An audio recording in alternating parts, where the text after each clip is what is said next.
Hi everyone, welcome back to my channel. So ఈరోజు వ్లాగ్లో మనం పెంచలకోన స్థల పురాణం గురించి తెలుసుకుందాము. అలాగే పెంచలకోన వెళ్ళే ముందు మా ఊరు దగ్గర ఉన్న కిష్టాల స్వామి ఈయన కూడా స్వయంగా వెలిసాడనమాట. ఎన్నో ఏళ్ల నుండి శ్రీకృష్ణదేవరాయల కాలం నుండి ఈ ఊర్లో వెలిసున్నాడు. ఈయన దగ్గర మనం మనస్ఫూర్తిగా ఏ కోరికైనా కోరుకుంటే ఖచ్చితంగా తీరుతుందని మా ఊరు జనమంతా నమ్ముతారు.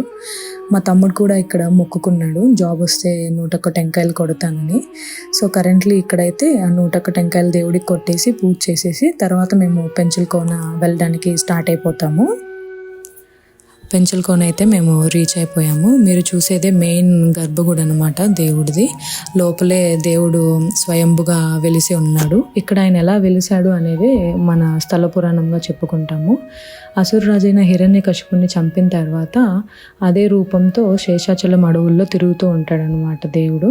ఆ టైంలో చెంచురాజు కుమార్తె చెంచులక్ష్మి వాళ్ళ చెలికత్తెలతో సంచరిస్తూ ఉంటుంది. ఆ టైంలో చెలికత్తెలందరూ భయపడి వెళ్ళిపోతారు స్వామి ఉగ్ర రూపం చూసి. కానీ చెంచులక్ష్మి మాత్రం అలాగే చూస్తూ ఉంటుంది. సో ఆమె ధైర్య సాహసాలకు మెచ్చిన దేవుడు చెంచురాజుకి కుప్పం చెల్లించి మరి చెంచులక్ష్మిని వివాహం ఆడతాడు.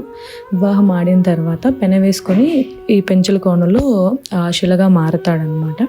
ఈయన శిలగా మారిన తర్వాత ఆదిలక్ష్మి అమ్మవారికి తెలుస్తుంది ఇంకొకరిని ఇలా దేవుడు పెళ్లి చేసుకున్నాడని. అప్పుడు వచ్చి చూసిన ఆవిడ బాధపడి అలిగేసి ఏటి అవతలకి వెళ్ళి ఎక్కడైతే దేవుడు వెలుసున్నాడో అక్కడ మధ్యలో ఏటి ఉంటుంది అనమాట, వాటర్ ఫాల్స్కి కొంచెం రైట్ సైడ్కి వెళ్ళిపోయి అక్కడ శిలగా మారుతుందన్నమాట దేవత ఆదిలక్ష్మి అమ్మవారు. అందుకే మనకు పెంచలకోనలో 2 గుళ్ళు ఉంటాయి, ఒకటేమో దేవుంది, ఇంకోటేమో ఆదిలక్ష్మి అమ్మవారిది. ఇది స్థల పురాణము. ఇప్పుడు మీరు చూస్తున్నారు కదా, 2 కొండల మధ్యలో ఒక లైన్లా కనపడుతుంది. అక్కడే రైనీ సీజన్లో బాగా వాటర్ ఫాల్స్ అవుతాయి. ఆ వాటర్ అంతా 7 పాండ్స్లో స్టోర్ అవుతుంది అనమాట. ఇక్కడ వాటిని తెలుగులో 7 గుండాలని పిలుస్తారు. భక్తులు అక్కడికి ట్రెక్కింగ్ చేస్తూ వెళ్ళి ఆ గుండాల్లో మునిగిన తర్వాత వాళ్ళ పాపాలన్నీ తొలగిపోతాయని ఇక్కడ జనాలు నమ్ముతారు. అలాగే చెప్పినట్టుగా ఏటవతల గట్టు మీద ఆదిలక్ష్మి అమ్మవారు వెలసి ఉంటారు.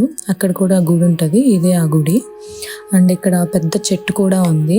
చెట్టుకి సంతానం లేని వాళ్ళు, తీరని కోరికలు ఉన్న వాళ్ళు, అలాంటి వాళ్ళందరూ ముడుపులు కట్టి చెట్టుకి వేలాడదీసి అమ్మవారిని మొక్కుకుంటారు వాళ్ళ కోరికలు తీర్చమని. మీరు చూస్తే ఈ చెట్టు అంతా నిండిపోయింది భక్తులు కట్టిన ముడుపులతోని.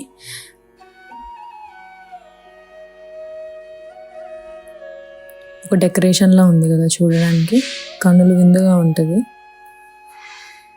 ఇంకా మేము చిన్నప్పటి నుంచి వస్తున్నాము ఇదే కోనకి. నా చిన్నప్పుడు ఫస్ట్ ఇయర్ తలనీలాలు కూడా నేను పెంచలకోనలోనే ఇచ్చాను. అప్పటికి ఇప్పటికే చాలా తేడా ఉంది. ఇయర్ బై ఇయర్ ఏదో ఒకటి న్యూగా కన్స్ట్రక్ట్ చేస్తూనే ఉంటారు, చాలా ఫెసిలిటీస్ పెంచుతూనే ఉంటారు భక్తులకి ఇబ్బంది లేకుండా. అలాగే కోనేరు కూడా కట్టారు. తలనీలాలు ఇవ్వాల్సిన వాళ్ళందరూ వచ్చి ఫస్ట్ కోనేరులో మునిగి దేవుడికి 3 మునకలు వేసి దాని తర్వాత వెళ్ళి తలనీలాలు ఇస్తారు. సో ఇది కూడా చాలా ఎంజాయబుల్గా ఉంటుంది. పిల్లలు వాళ్ళు ఉంటే వెళ్ళి కోనేరులో ఎంజాయ్ చేయొచ్చు. దేవుడి ఎదురుగా ఆపోజిట్లోనే ప్రసాదం కౌంటర్ ఉంటుంది. ప్రసాదంలో కాంప్రమైజ్ అవ్వద్దు, ఖచ్చితంగా వెళ్ళి పులిహోర అయితే ట్రై చేయండి. చాలా అంటే చాలా టేస్టీగా ఉంటుంది. చింతపండుతో చేస్తారు. నాకు 2 తమ్ముళ్ళు, సో మేమే కొట్టుకుంటాం. ఎందుకంటే లైన్లో మా నాన్న ఒక్కడే వెళ్ళి ఓన్లీ 4 ప్యాకెట్స్ తెస్తాడు. మాకు ఒక ప్యాకెట్తో మేము ఆపుకోలేమన్నమాట. ఎందుకంటే మార్నింగ్ నుంచి ఫాస్టింగ్ చేసి దేవుడి దగ్గరికి వెళ్ళి దర్శనం చేసుకొని దాని తర్వాత ఆదిలక్ష్మి అమ్మవారి దగ్గరికి వచ్చి దర్శనం చేసుకునేసరికి మనకి ఎలా అయినా 10 అవుతుంది.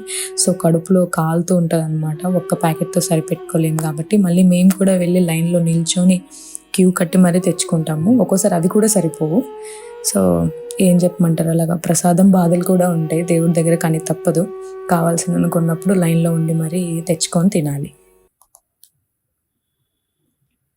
I think that's it for the vlog today. మీకు పెంచలకోన గురించి కొంచెమైనా ఇన్ఫర్మేషన్ ఇచ్చానని నేను అనుకుంటున్నాను. మీకు ఏమన్నా తెలియని ఉన్నాను, ఒకవేళ నేను ఏదైనా తప్పు చెప్పారని మీరు అనుకున్నా కూడా కమెంట్స్లో తెలియజేయండి. బాయ్.